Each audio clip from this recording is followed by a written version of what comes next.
Hey guys, welcome back to the shop. Today I wanted to talk about smaller tools, not necessarily like small electronics micro type tools, but just that next step up of these aren't your normal size hand tools, but they are subcompact. We'll call them subcompact tools. I kind of want to just talk about their place and whether I think they're really useful or if we should just buy our traditional kind of 8-inch normal tools and then have those micro like electronics tools. So I had bought one of these Maxpedition cases. I think this is the Beefy. You know, thinking I would load this out with tools. Half these tools came out of this, and I just don't use it. I find it kind of weird. It's a nice case, and I'm sure I'll find a good use for it. Maybe putting radios in or something, but it's not really. I'm not finding it to be the best thing for me for having tools in. Once you get tools on this side panel, it's really heavy. Just to show, for example, like I had this on there, and it just kind of flops around. I don't know. I don't really like it. I don't find it to be ideal for me. So I kind of did like a dump here. I grabbed a couple other tools. We don't really need the pocket knife in there, but I grabbed a couple other like 6-inch tools, or that 5 to 6 inch tool category, and I want to talk about them. So firstly, we'll talk about this Crescent mini channel lock type deal. This is useless and it's super flimsy. I'm sure somebody has a use for this and probably really likes this tool. It's not for me. This measures, I guess I should have had a tape measure ready for all of this, but this tool, we'll get a real tape measure.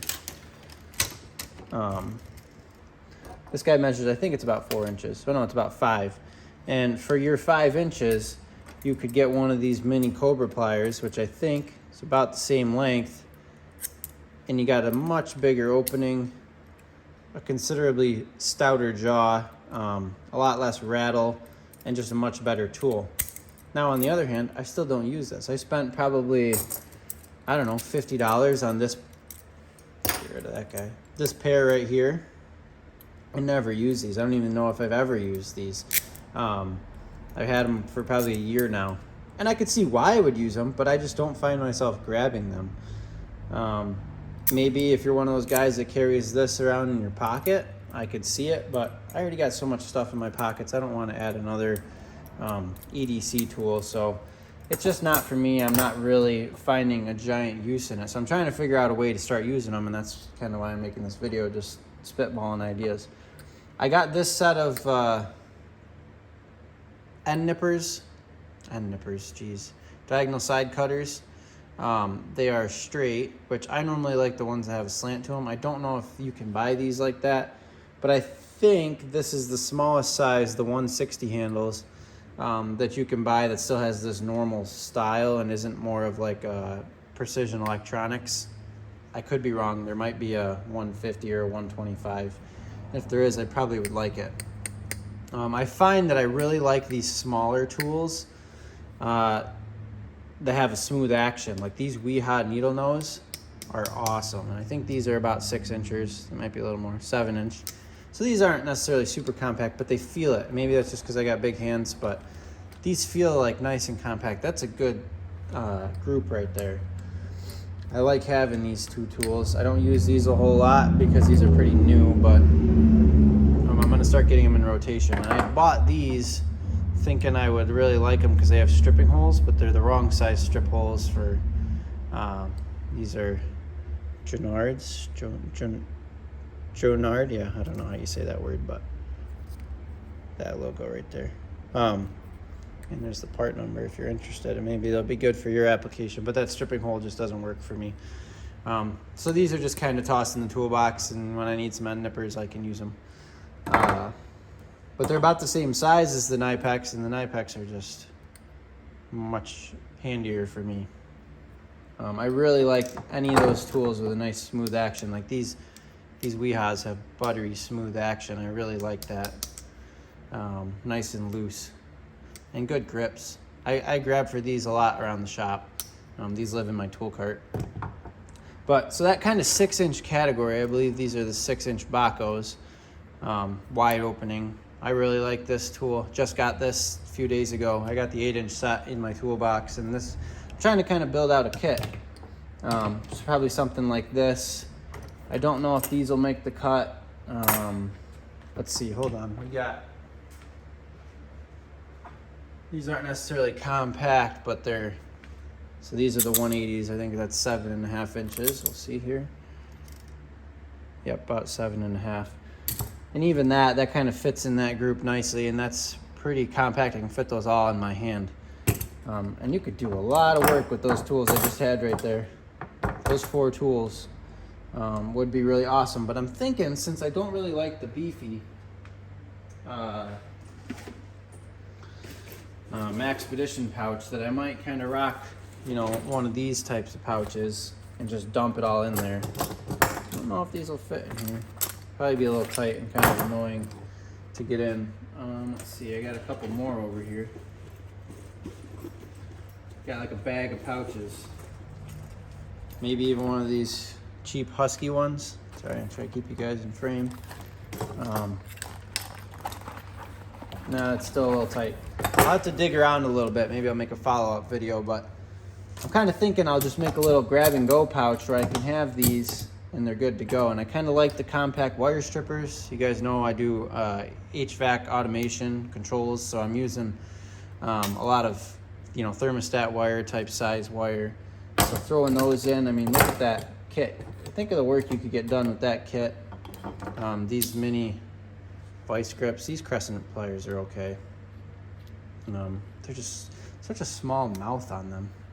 But if I really need to clamp on something, I could see why I'd really want this. Yeah, I don't know that I'd put that in there. I don't really care for that too much. I really like these flush cut nippers. These are really good for zip ties. I don't think I have one right here in front of me that I could show you, but they really cut zip ties clean. You can get them right down in, so you're not catching your finger on the zip tie when it's all scraggly and sharp. I would recommend these to anybody. You can get a pack. They're needle nose and then these cutters, and they look about the same. And I think they're like maybe $10. You can buy them at Home Depot, and I would recommend that. I really like these little tapes. I've had this one for a long time. You can probably tell. And I recently had bought a couple of these just to keep in my work bag, and they work pretty good. If you only need to measure within 4 or 5 feet, this is pretty good, and that's really all I'm doing at work, if I ever even really need to measure anything. That's the tapes. These Klein shears are pretty sweet. I got big hands, so they're kind of awkward for me to use. I have Knipex shears that I use, and I really like. These are the stainless ones, I believe. And I got these to live in like an EDC bag, so it was like these and a couple other things, and I had chargers and all that stuff. And I actually really like that. These are out because I was using them for something, so I might get that bag back together, make sure it's set, and start carrying that around again. But geez, this video is going on a long time. And then I got these bit holding screwdrivers. This is the Lennox one. I really like this. It feels nice and stout. This one was in my EDC bag. This is the Workforce, real old stuff, if you guys remember Workforce. But I got the Makita XPS bits, just a couple sizes I actually use. And both of these are ratcheting, which is handy when you're using something small. It's kind of nice to be able to ratchet down on something. Yeah, it's just kind of me talking, thinking through what I want to start doing with all these mini tools, because I've got a lot of them piling up, because I always think, oh, those are a good idea, and then I never really use them. So I want to put them to good use, get them in kits for the cars. I think I got this all screwed up. Not entirely sure what's going on. There we go, that's better. And then this has a really good action. Nice and tight. And I'd recommend that to anybody too. You can get those at Lowe's. They sell Lennox stuff. That's those. Got the mini control screwdriver. These are cool just because they got the flippable bits. I'm trying to think. Yeah, this one's got the pull-out shank, flippable bit. I carry around one of the pocket versions of this, which is actually pretty cool. It's got a sheath that slides over the end, so you're not poking holes through your pockets. But this one's pretty nice just to keep in a grab-and-go kit. If you're working on any of that kind of stuff that you need such a thing. And then this mini level, I think this came with my TV mount. and I trust it. It's relatively close, and it's handier than a pocket in a shirt. I mean, at 4 inches, it's just awesome. You stick it on top of a picture, and you're good to go. You can mount, picture, whatever. And an honorable mention, these Tekton 6-inch pliers. I don't really love these. I use the 8-inch ones a decent amount. The 6-inch isn't really for me. I just got such big hands. It's hard for me to use these in a way that's really functionable. But these are a little better in my hand. I think I'm going to do a tour of my Harbor Freight 5-drawer toolbox next, or pretty soon here. So let me know if you guys are interested in seeing that. Let me know your thoughts about what I should do with these micro tools, if I should throw them in a pouch. Not micro, we're calling them subcompact tools. If I should throw them in a pouch, or kind of, what would be a good use for them, because they're just kind of piling up and I don't really get to use them a lot. I always buy them and then never really have a perfect use for them. So let me know down in the comments, and I'll see you guys in the next video.